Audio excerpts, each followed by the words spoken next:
cart program should go all over the villages of all of India and give the holy name and the message of Chaitanya Mahaprabhu.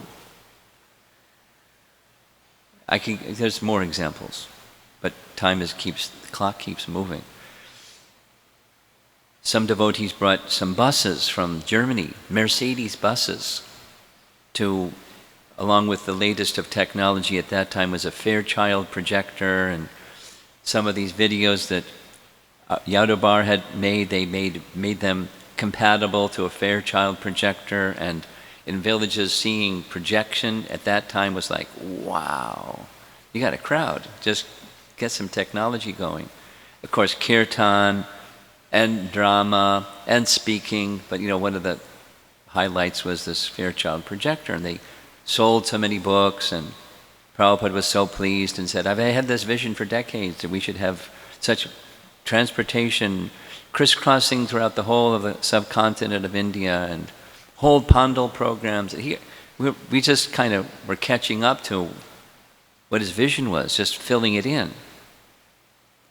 In fact, Prabhupada said that specifically to his leading devotees while he was still present, that I have given you the skeleton, now you make the body. Just fill it in. So the skeleton structure, it's these 7 statements of purpose, and with the remaining 35 minutes that I have, I'll try to discuss briefly these 7 purposes. Some of our ISKCON members, particularly those who are involved in training and education, they will tell you, just see, every one of the 7 is training and education, training and education, and training and education. And others say, just see, there must be systems and structures for furthering the cause of Krishna consciousness. Beauty is in the eye of the beholder. But so there's different elements, just like in human anatomy, there's different functions in the nervous system and the muscular system and so on. There are different ways of looking at these 7 purposes, but it's ISKCON. It's the body of ISKCON, or the structure of ISKCON, that gives the life and the spirit. And it's important for the members of ISKCON, the leaders of ISKCON certainly, but the members of ISKCON to be aware of the purposes, what ISKCON is, and what we're meant. It's the vision of our founder Acharya for what he wanted us to be and to do in pursuance of these different principles. So on the right-hand side of the image here is a photocopy of the original document, the incorporation document of July 1966. That's why we're observing the 50th anniversary of July 66. Add 50 and it's July 2016. Of course, Prabhupada's arrival was September 19th, 65, so we're observing that next weekend, and we'll see some of you there. I'll be there. But a short while after this, so this is the corporation document, at least the photocopy of it. It's easier for me to look at that one than that one, so I'm going to point over to that one. But you can look at either one you like. Let's go to the next slide. We'll go item by item. To systematically propagate spiritual knowledge to society at large, and to educate all people in the techniques of spiritual life, in order to check the imbalance of values in life and achieve real unity and something else, because that little boy isn't blocking the picture. To do something. Real unity and probably peace in society, in the world, or something like that. Something like that. So, propagate.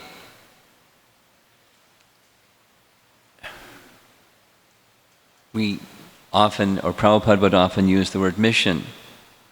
You know, kind of like a negative connotation term is proselytize. Like, you know, you're not supposed to do that, some people think. But Prabhupada was wanting to do that. To at least, not forcibly, but create opportunities for persons to receive this message of Chaitanya Mahaprabhu. So there's so many images that a devotee prepared this for me, and it was like a collage, and it was too busy. So I just removed some of them.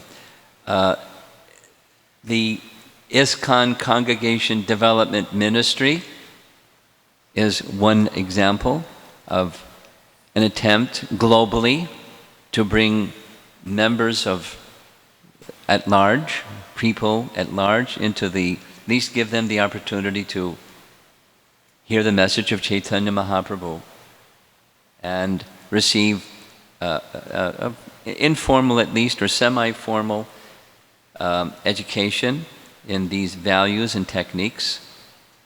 And there's so many versions of efforts that members of ISKCON, the leaders of ISKCON, and over decades have achieved.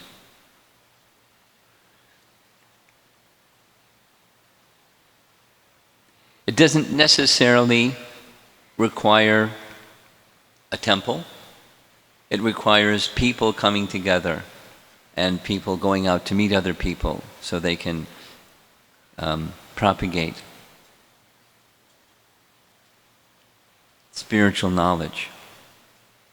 Spiritual knowledge has an effect of reducing ignorance, and at least when there's an opportunity for knowledge eclipsing ignorance or displacing ignorance, then people have it's a great facility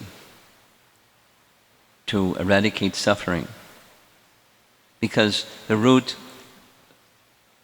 so many times Prabhupada would say in his speaking, the root cause of suffering is ignorance.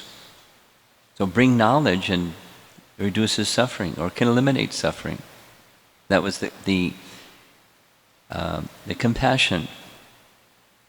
Again and again in Prabhupada's personal writings, his poems and songs and so forth, it was a driving concern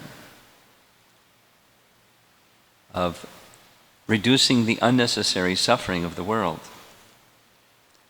Next.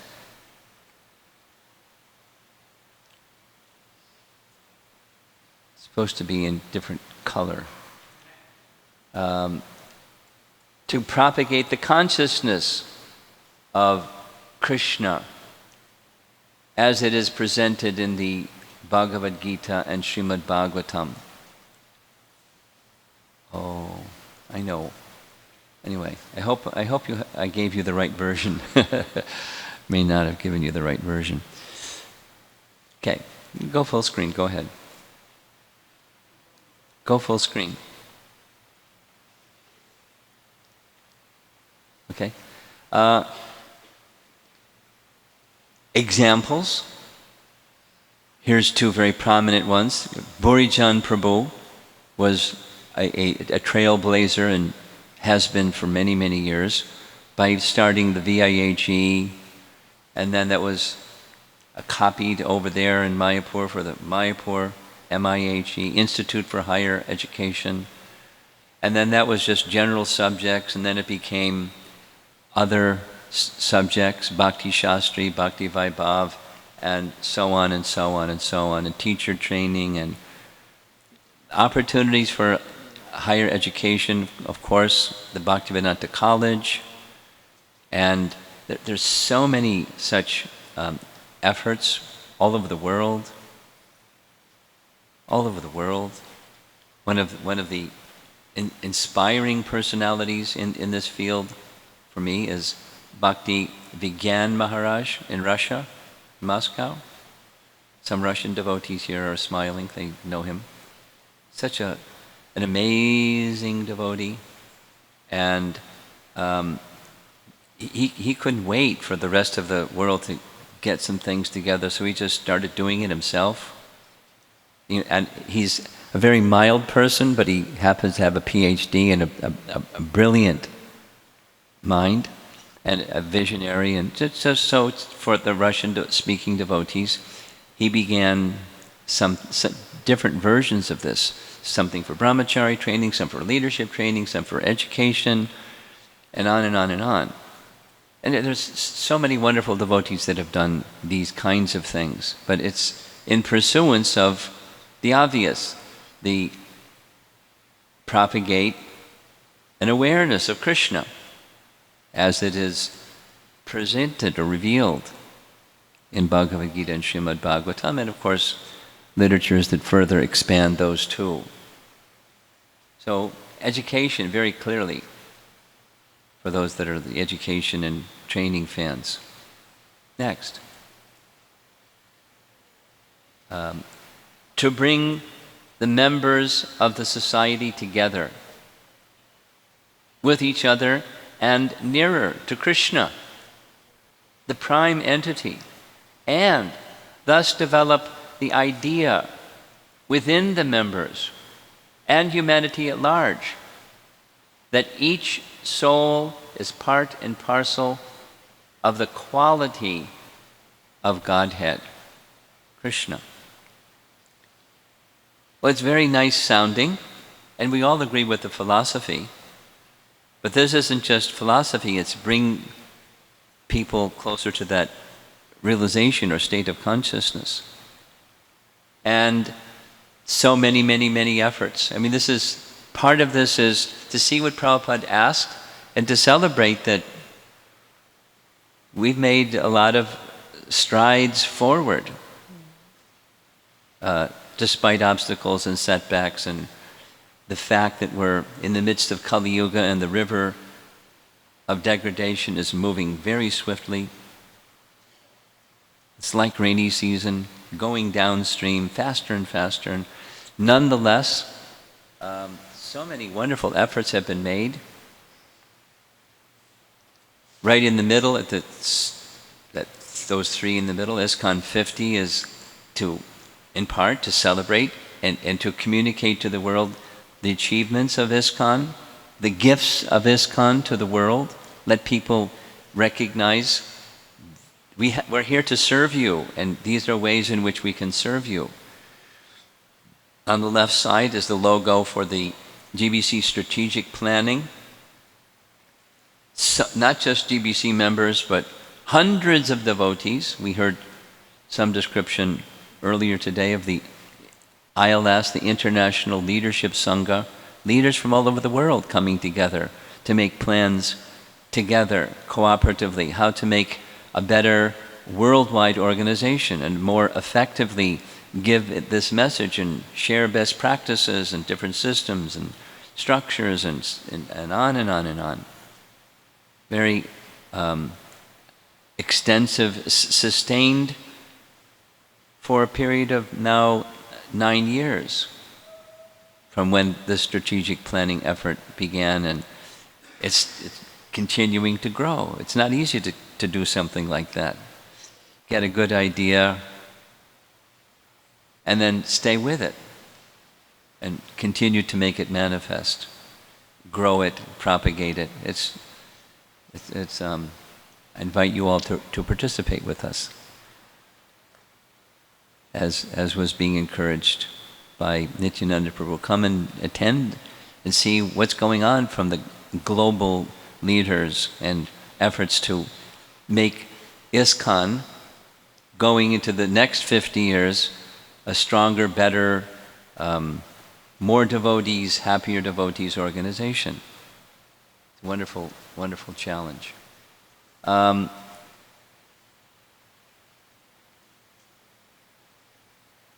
There's different images that are being depicted here, where efforts to the top one on the right, is, if you see the initials SGGS, everyone has to have an acronym these days. So sannyasis, gurus, and GBC. SGG, Sangha. Because these are persons who, their services are different, but they all share something in common. Well, besides we're servants of Prabhupada, sannyasis have people looking up to them, gurus have people looking up to them, and GBC people have people wondering if they should look up to them.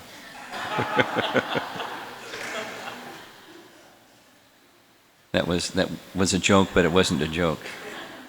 So they're leaders, and those leaders in different ways should come together and see how we collectively can share the vision of leadership.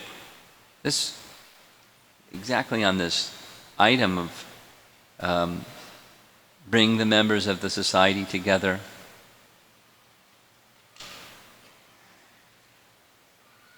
Another nice one is, we're right here in Houston.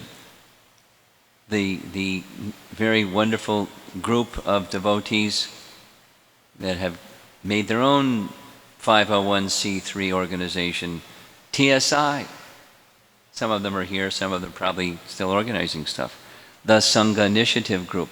Come together, the youth of our society, and develop their relationships and help one another come to achieve this purpose, with the understanding that many will be the leaders of the future, and help one another now strengthen their relationships and their commitment to Krishna consciousness. And it's another example of this purpose of ISKCON. Very wonderful example. By the way,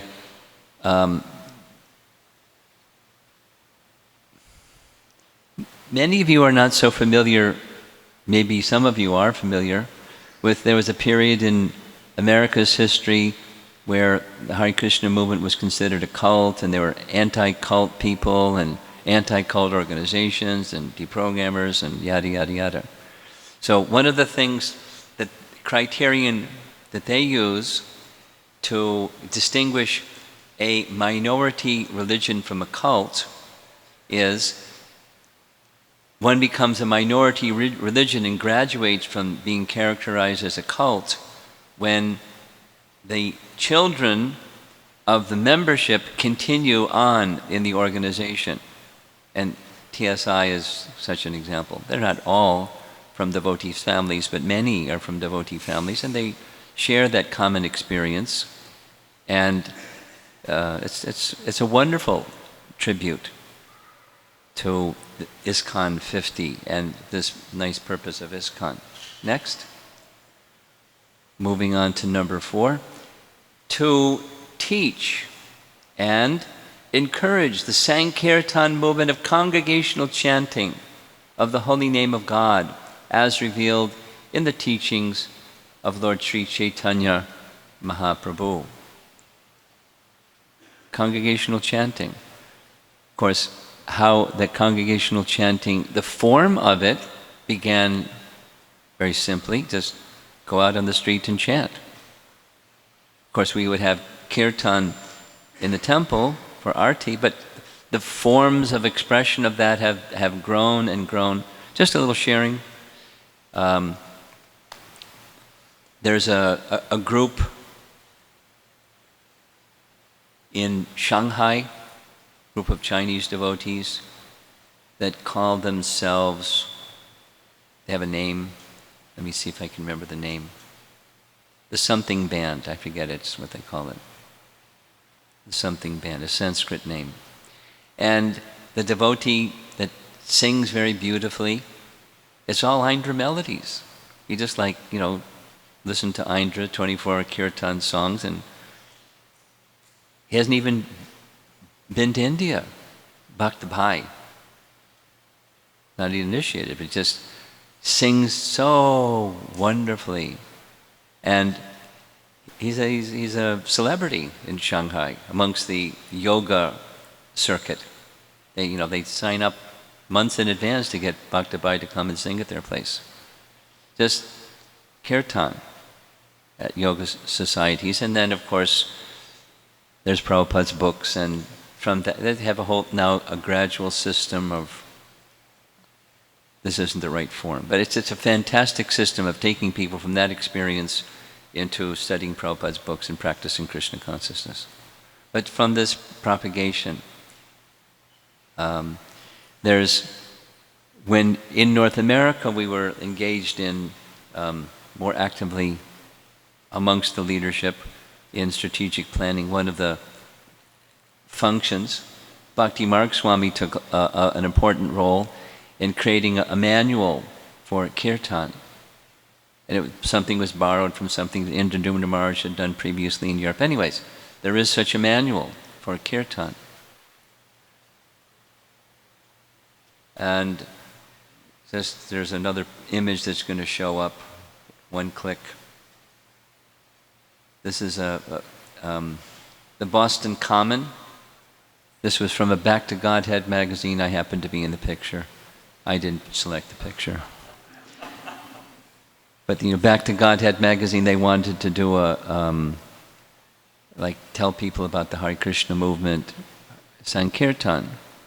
So they had us load up into the van, and the cameraman was there in the van watching us going for the ride, and then down to downtown, and orchestrated. We're all dancing very happily in front of 3 churches on the 4 corners of the Boston Common. And that's, the beginnings of the Hare Krishna movement. But just yesterday, when I reached Houston, I called the devotee, some of you may know Prabhupada disciple Abhiram Prabhu. He had just gotten in the van because there's been a kirtan party in New York City 365 days of the year for 8 hours a day, and there's 20 brahmacharis, he calls them guys, 20 brahmacharis that live in the ashram, and Abhiram 3 days of the week, in addition to Union Square, right underneath Mahatma Gandhi statue, and if it rains they go in the subway, and in the winter they go in the subway, but if it's not winter or raining, they're there anytime. Anyone that goes to New York, if you happen to have a little spare time, go to 14th Street Union Square, join the Harinam party, because they're there every day. But 3 nights of the week, they go to different venues, sometimes Times Square, the Theater District, and the Greenwich Village, and here and there. And he's a senior citizen. But it's for everybody. It's for children, young people, old people, everybody, distributing just the same.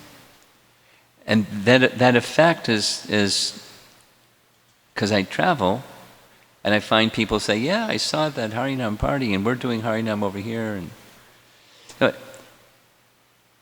it's one of the essential elements. Public, not only like kirtan gatherings in temples, public Sankirtan. Well, temples is nice too. People come for the benefit of the public. So it's profusely described in Prabhupada's writings. Next, number 5, to erect for the members and for society at large a holy place of transcendental pastimes. Wait a minute. How can you establish a transcendental pastime place of Krishna? Krishna does that. He appears in Vrindavan and performs Vraja Leela, and then becomes a place of Krishna's pastimes. Right? So how are we supposed to fulfill that purpose? It's temple construction, and temple construction, the basis of the temple construction is not just deity worship. Of course, that's essential. That makes the place Krishna's place, but also where hearing and chanting are regularly going on. Prabhupada would comment like this: many of our temples, during his time, many of our temples are former churches, but the churches became barren or abandoned, and so we came and now they're filled. And Prabhupada would say, I've had priests ask me, Swamiji, how do you fill up the temple? So one of the things Prabhupada said is, you should serve Krishna Prasadam. But another is, where there's hearing and chanting, where there's life, life attracts life. And it goes the other way. When there isn't hearing and chanting, you can have a building, but there's no life. So the life is the hearing and chanting, not the building. So the place of Krishna's pastimes is where there's the hearing and chanting of Krishna and Krishna's activities and Krishna's message. Then you have a place of Krishna's pastimes. Krishna comes and he enjoys. And so there's, up here, there's images of the TOVP, Govinda's restaurant somewhere. Does anybody know where that one is? Huh? Does it say? The Govinda's restaurant in the middle, up top? Anyway, Govinda's restaurant, that's the Krishna House program in Gainesville. Lots of hearing and chanting goes on there. The Krishna Avanti School project in UK, Bhakti Center. I didn't select these images, somebody else did. This is in New York City, Manhattan, Gitanagari Yoga Farm. So where service to Krishna and hearing and chanting of Krishna, the deity of Krishna, and places of Krishna's pastimes. Next. Two more. I have to go quickly. Let's go back. To bring the members closer together for the purpose of teaching a simpler and more natural way of life. So naturally the image of farm communities is an example. It's not the only example. Actually, one can teach and live a simpler form of life in an urban setting. One certainly can do that. You can do it in your home. You can make things complicated too. But you can live simply and show by example and invite persons to come and participate in the same activities that you do. Bhakti Vriksha groups or Namahatas or whatever the model is in a local locality. And instruct people in the simple way of living. Simple living, high thinking, in one sense means farm communities. From my position as a traveling sannyasi and GBC member, I can say there's a growing interest, just like looking out there and see Radha Dasi, and there's a nice little community. I don't know how many families are living in Escondido, but a little project of simple living. Yes? How many people stay there?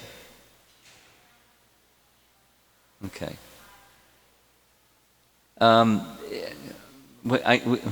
There's a number of such things. Just one example with two examples, three examples within my GBC zone. In St. Louis, there's a very nice Indian man that a relationship was made by Lal Gopal. Is Lal Gopal here? No. He brought a whole group from St. Louis. So he made a relationship with this very nice man, Dr. Ashok, who had, in his course of time, he bought some land kind of out there woods land, simple. And he realized he's really not going to do anything with it, so he asked the temple, would you like to receive this? We said, well, we can receive it. We can't promise, like, build a big thing right away, but we can do something. So he said, that's fine. And there's some brahmacharis, one of them's in the audience here, that he and a few friends got together and they cleared some land and they started something, and gradually, over a period of time, do more. Anyway, without the anecdotal. It's of interest. It's something that Prabhupada had said at a certain stage of ISKCON's growth, where there are strong temples, urban centers, they should consider getting some land to set this example of simple living, high thinking. It's our teaching. We're in the cities for the purpose of giving Krishna consciousness to many, many people, and then to show by example these other projects. And they're wonderful. They're very wonderful. An essential part of Prabhupada's mission, number 7. Next. To achieve the aforementioned purposes, those 6, to publish and distribute periodicals, magazines, books, and something else that's covered by the picture. Similar literature, something like that. And of course, the Bhaktivedanta Book Trust is the foremost. Before it was the Bhaktivedanta Book Trust, it was ISKCON Press. Prabhupada personally envisioned separating the two, ISKCON from the BBT, the publishing division. Long history. But in addition to the BBT, because the BBT is primarily focused on Prabhupada's writings, they have begun other writings, but there's other publishing divisions within ISKCON that are fulfilling this. It's an ISKCON purpose. So, because of policies of the BBT, other entities are presenting literatures and glorifications of Srila Prabhupada.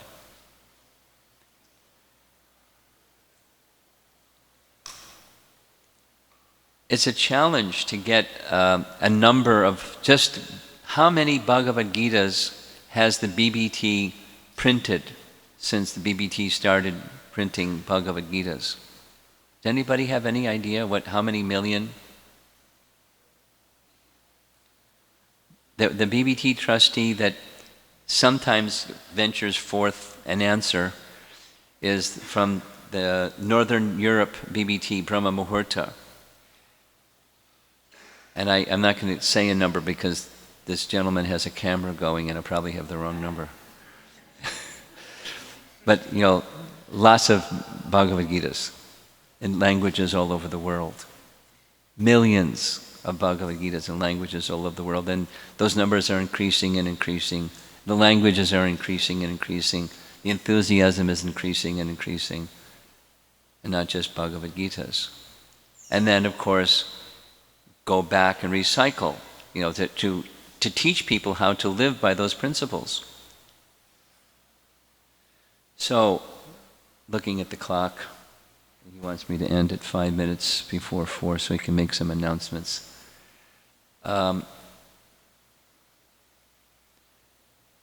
We've achieved a lot. I mean, we're instruments, so it's not.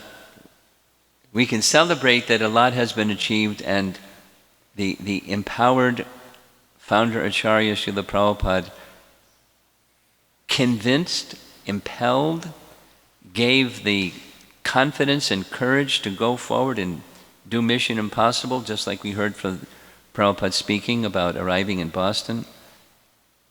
Impossible. But let me try. Through the instruments, the servants of our founder Acharya, so much has been accomplished. And I've been hearing in this past week, maybe because it was Vyasa Puja just recently, many devotees communicating through email and other ways, how much sacrifice Prabhupada underwent and how much the followers of Srila Prabhupada sacrificed to achieve all this. I mean, just even this building that we're sitting in, as it was being appreciated earlier, just such a wonderful temple. How many years of labor and endeavor and planning and thising and thating, and somewhat to the frustration of the local devotees how long it was taking. But it's what a wonderful offering to our founder Acharya. When if you saw pictures of what, or if you had been here, some of you were here, and you saw what this was before,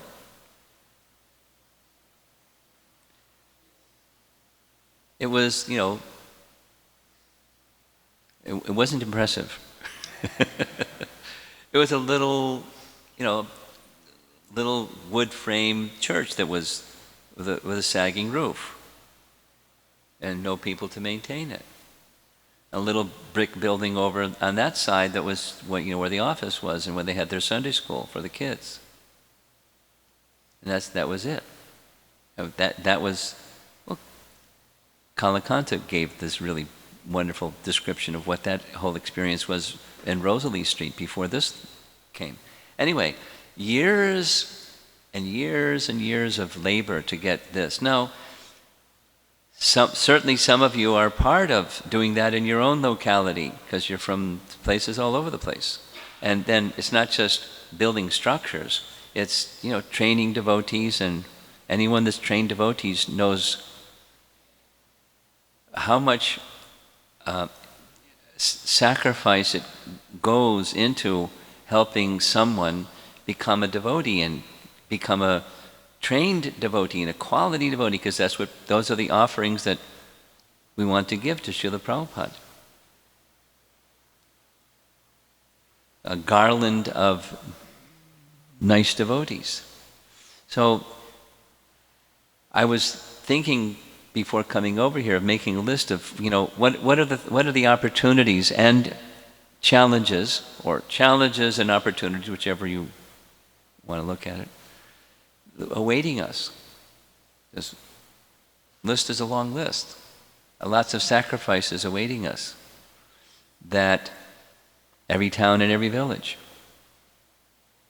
I was sharing with someone about, it took a while, took quite a while for ISKCON to come to the stage on a GBC level of saying there can be more than one Hare Krishna temple in an urban location, because there was this kind of territorial thing. Only one urban center, only one Hare Krishna temple, because this is my city, I'm the temple president. Anyway, so to the expansiveness opportunity is not just every town and village, but populations all over the world. All over it here, all over the United States, and there's some with us from Canada, Bhakti Marg Swami. I don't know who else came with him. US and Canada. We work closely together. Educating our children. Big one. Maintaining the proper standards of deity worship. Our deity worship minister for North America has traveled around and audited temples that have installed Radha Krishna deities, and standards aren't what they should be. So there's a lot of work to be done to lift the standards to what Prabhupada wanted. Just 2 weekends ago, in central New Jersey, we installed another set of Radha Krishna deities. Very beautiful Radha Shama Sundar deities. They got their certificate of readiness. But now it comes maintaining this nice standard deity worship, now that they have a nice center. It's a long list, and it's nearly 5 minutes to 4. So, expanding book distribution, devotee care, strong spiritual families, training the new people that come. Just like I explained, regularly, I've been visiting Houston for so many years.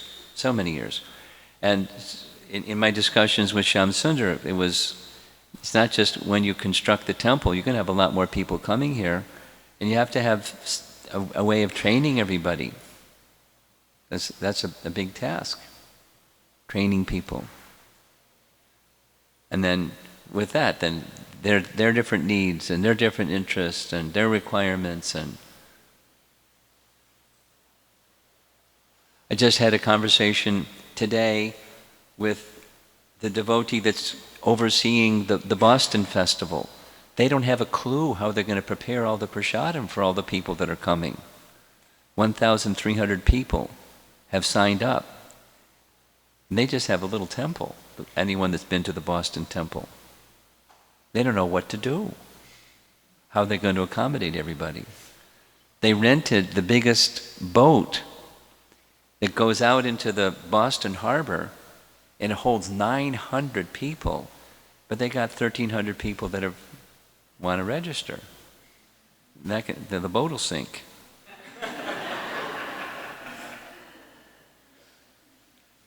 Anyway, so with expansion comes, other kinds of complexity. This unity and diversity principle. There's so many things. There's so much. So, this is the sound bite that I'm supposed to share with all of you. So much opportunity. I challenge you. Apply yourselves like those who are your seniors and superiors, so that this Hare Krishna movement will spread in such a way our founder Acharya will be very pleased.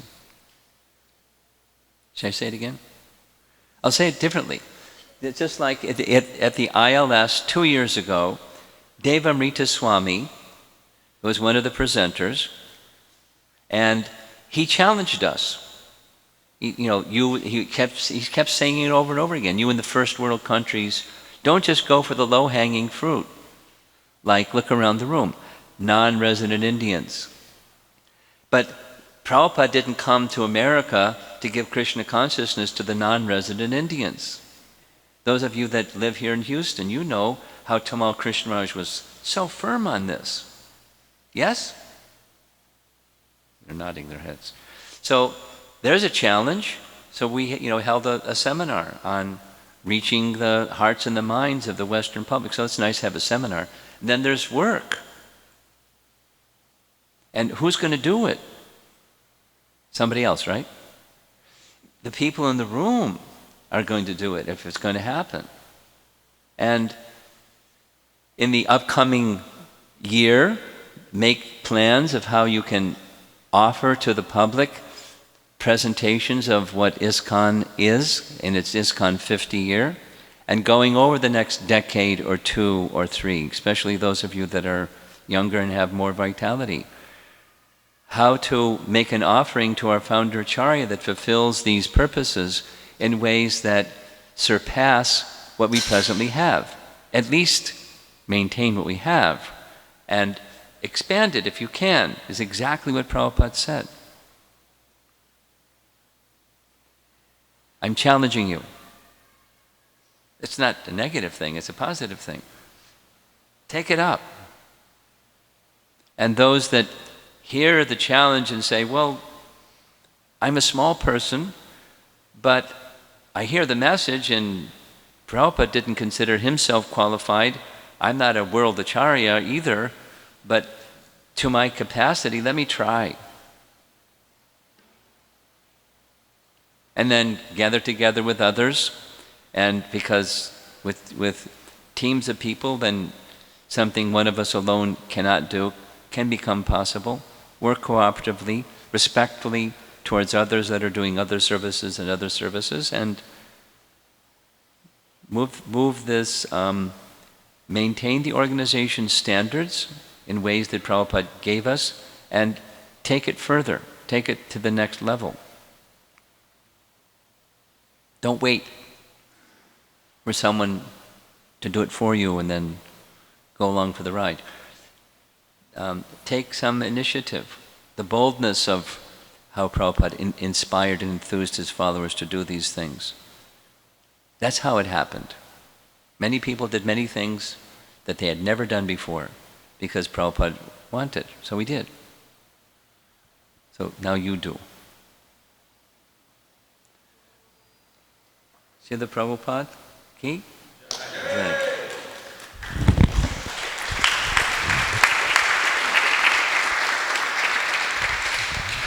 Jai His Holiness Romapada Swami Maharaj ki Jai. Okay, so now at 4 o'clock we supposed to start the Kirtan with the Chicago group. Is the Chicago group here for the Kirtan? Don't see anybody? Okay, so what we're going to do is Mother Rambharu Prabhu is going to be speaking next. She's starting at 4:15. In the meantime, I'd like to make a request. Can you come up, Nandasutta Prabhu? Basically what's happening is that, as I announced earlier, that we actually didn't ask anybody for registration fee because we felt, well, we'll just, if we can cover our prasadam costs and some minor costs other than that, the flowers for the flower garlands, the recording that's going on right now, the video recording, which is a very important part of the program, and like that, just maybe another $1,000 for small things here and there, was just what we're trying to cover in our costs. And so basically, and also we're looking forward to the next festival, and we're looking to see how much support there is so that we can do the next festival. And we're hoping that that festival will be here in Houston. If all of you feel good about that this is the right place, if the Houston devotees are happy to allow us to use the facility again, then we'll do it here. That keeps the cost down for us. It also is a wonderful facility and such beautiful deities to have a program in front of. They're blessing us when they see us, even though the curtains may be closed, which is actually so they can have a little bit of a rest time and other things that need to be done to prepare for their service. They can see past those curtains. I mean, they can see us all very nicely, who's sitting here and who's paying attention and where the consciousness is and everything else. And, you know, well, at least I'm not a fundraiser, and those of you know me for the last 32 years in the Hare Krishna movement, I've not raised one penny in funds.